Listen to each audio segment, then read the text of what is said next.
Welcome back to my walkthrough for Resident Evil Remastered, my friends. We are about to abandon the mansion and head towards the lab.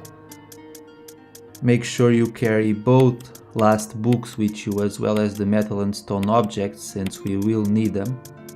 Don't need the magnum right now, but I'll probably carry it with me a little bit later on, and I'll keep the shotgun with me. So the first thing that we need to do is head back to the main hall of the mansion, and we gain access to the laboratory by placing the two metal and stone objects on a gate that's behind the staircase in the main hall. And after that we will have to enter a boss fight of sorts. I don't really consider it a boss fight, but nonetheless it is a fight. And we will also have to make a vital decision in the game, which will affect the plot of the game. So it's one of those crucial decision moments. But I don't even have to think twice before knowing what decision I'm going to be making.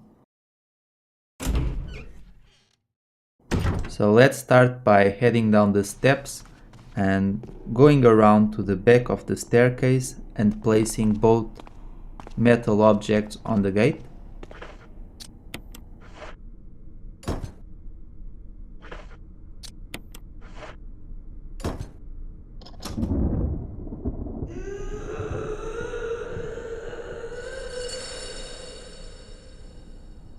Nothing good.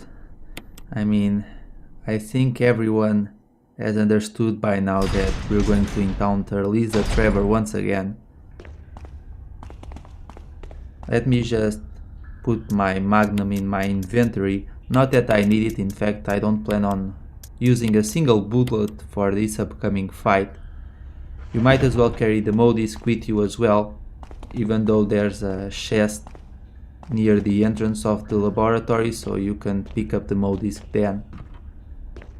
But we're going to start by heading down a ladder, and then a cutscene will play, and that's when you'll have to make a vital decision.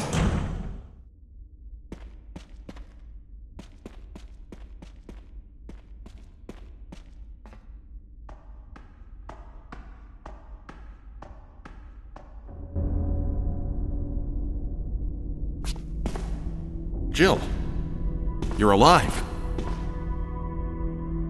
I was worried, because I thought you were... Start talking. Calm down, I didn't want to do it. Believe me, I can explain. Don't lie to me!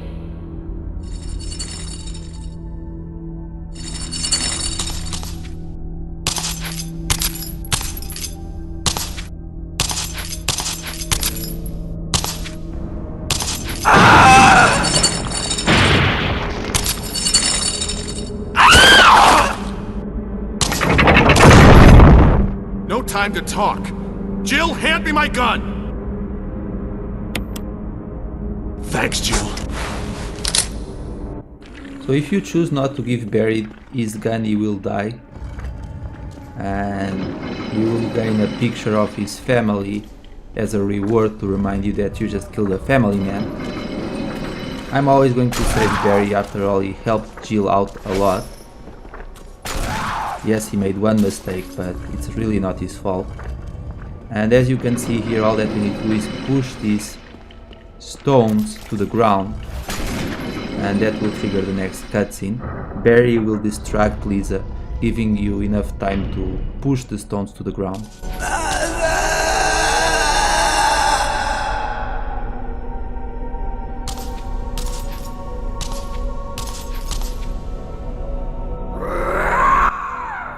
So that's all that Lisa wanted. She wanted to be reunited with her mother, and yes, that was her mother's skull that she took with her. I don't believe that thing's really dead. Leave this place up to me, and go on ahead. Okay. So yeah, if you choose to let Barry die here, your life becomes a little bit more complicated, because you'll have to be the one shooting Lisa to distract her, so that you can have enough time to push the pillars. With Barry it's a lot easier, even though you do need to be careful because sometimes he doesn't shoot fast enough and Lisa can get close to Jill and smack her, and you don't want that. Now what we're going to do is open both books and place each medal. There's a medal inside each book, and we're going to start by placing the wolf medal here, and now we're going around and we're going to place the eagle medal, which is inside the other book, here, and that will give us access to the laboratory. Lisa actually doesn't die in this game.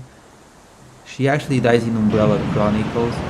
You see, in Umbrella Chronicles there's a hidden scenario where you play as Wesker, and it's Wesker who finishes off Lisa. Well, he doesn't really finish her off, but he manages to get her stuck in the main hall. He makes a chandelier fall on top of her, and then Lisa ultimately dies when the mansion explodes.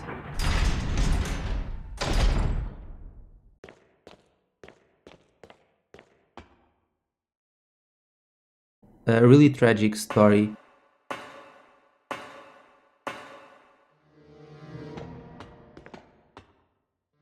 And I guess this validates the claim that Lisa didn't really want to kill anyone. All that she wanted was to be reunited with her mother, and that's why as soon as she obtains her mother's skull, I know it's a little bit grim, and but as soon as she obtains her mother's skull, she leaves, since she really, that's all she wanted. So really tragic story there. I remember some of you saying that Lisa Trevor is the only monster in the game that you feel sorry for, and I have to agree with you. It's hard not to feel sorry for her. I mean, she was just a little girl thrown into this mess, and she was used as a test subject. It doesn't get any more sadistic than that, really. The Umbrella employees had no heart, that's for sure. So we're going to solve a quick puzzle here, and we need to solve this puzzle in order to get a password which we'll use to unlock the doors in the laboratory. It's actually pretty simple to figure it out, even though I don't think that the clue that they give is all that clear.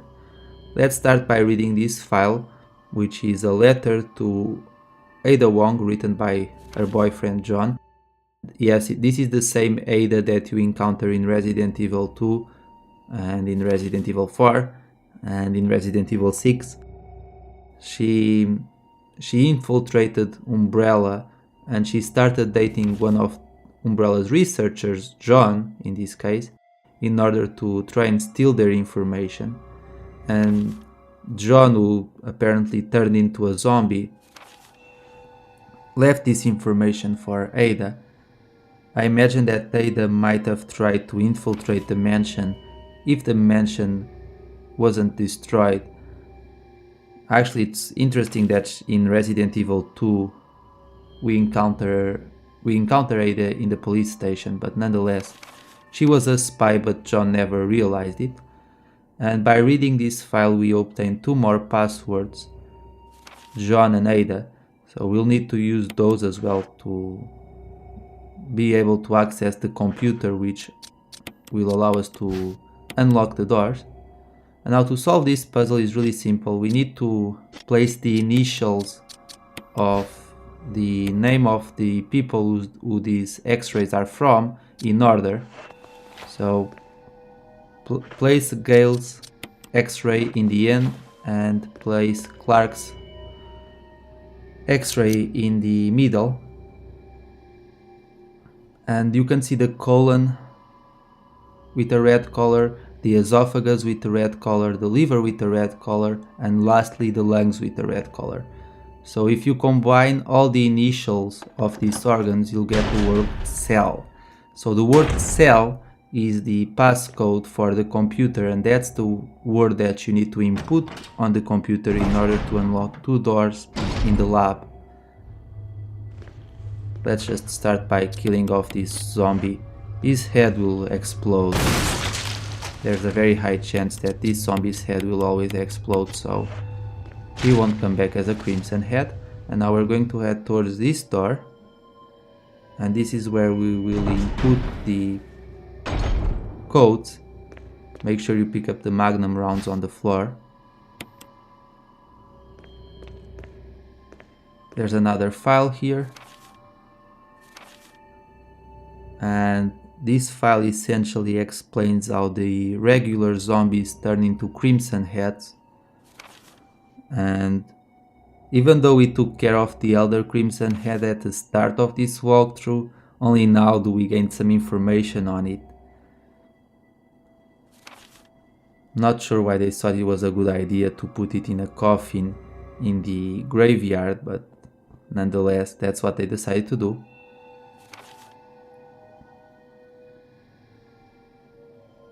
It's really crazy to me how the Umbrella researchers were able to live with themselves. In the end, they actually got what was coming to them, as they were victims of their own experiments. So we should put the name John in the login, and the password is Ada. Really dumb password, to be honest with you. Easiest password in the world. I guess John wasn't. He never heard of hackers, I guess. But nonetheless, we're going to input the word cell as the password to unlock both floors.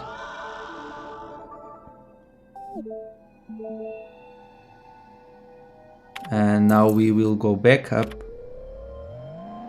and collect the laboratory key. There we go. So we can leave now.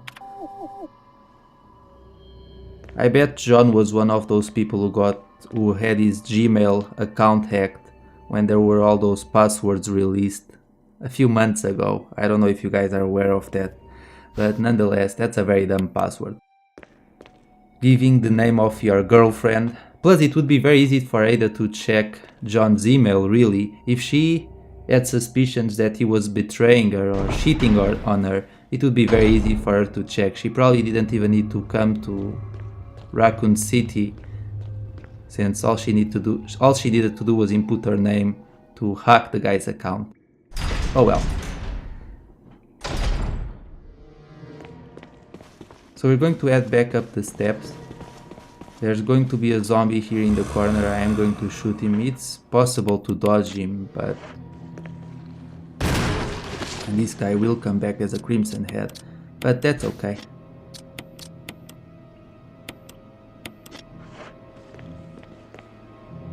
Here's our second mode disc. We need to collect it if we want to save Chris later on. And now in this room, we're going to start by inputting a passcode, which will grant us access to the area where the lab key is. The passcode is 8462. There we go. There are a few shotgun shells to pick up here, so let's get those. I got a lot of shotgun ammunition at this point. And let's pick up the lab key. And remember that videotape that we got from Kenneth? Well, let's watch it. What?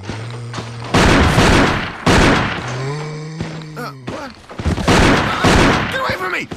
No! Hey! No!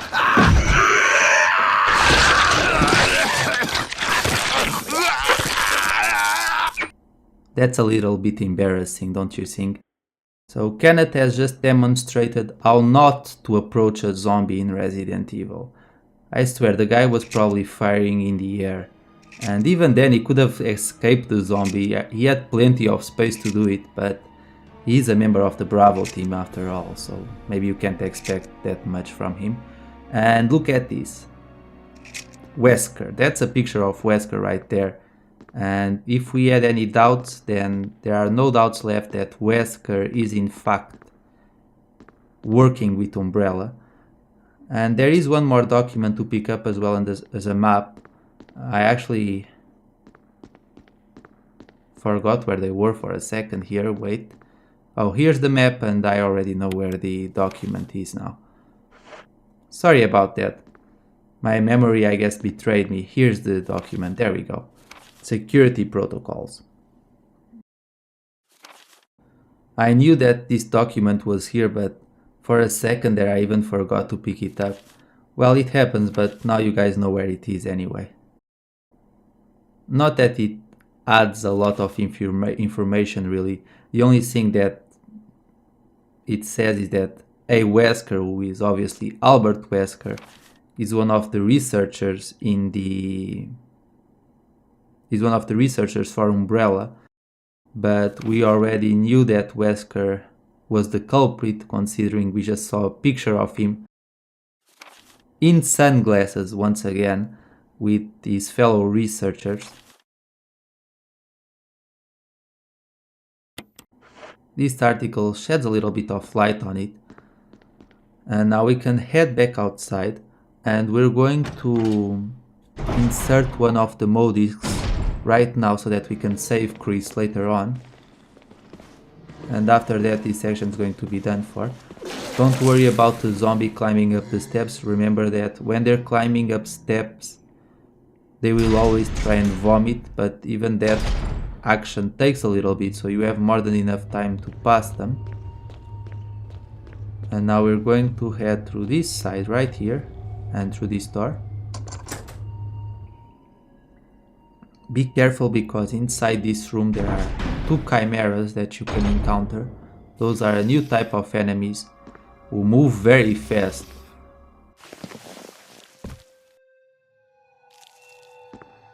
However, if you quickly transition in between rooms, you shouldn't have any problems whatsoever. Jump down, and we're going to insert the modisc. Keep in mind that after you insert the modisc, you can actually go back to where you came from and leave this area before a chimera appears. However, I'm going to shoot it because I have enough ammunition at this point. So just be ready, because the chimera is going to appear. Here it comes, shoot it. 2 shots. I actually thought 1 shot would be enough to finish it off. I guess that wasn't the case, but oh well. Like I said, if we had quickly left this area through the ventilation shaft, the chimera wouldn't have appeared and we would have managed to escape. And now let's use the lab key once again, and then we can discard it.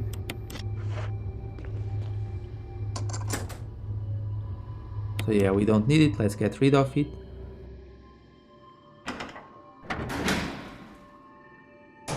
And that's going to conclude this section, my friends. The next part is going to be the last, and I will be announcing the winners of the giveaway once I upload the last part of the walkthrough, so stay tuned for that as well. And all that we're going to do here is pick up the grenade rounds that are on the floor, save our game, and in the next section we are going to conclude this story for Jill. So that's going to be exciting, but that's for the next part. So as always, thank you so much for watching, my friends. Thank you for taking the time to comment and liking the video, I really appreciate it. And I'll see you all later for the last part of the walkthrough. Take care.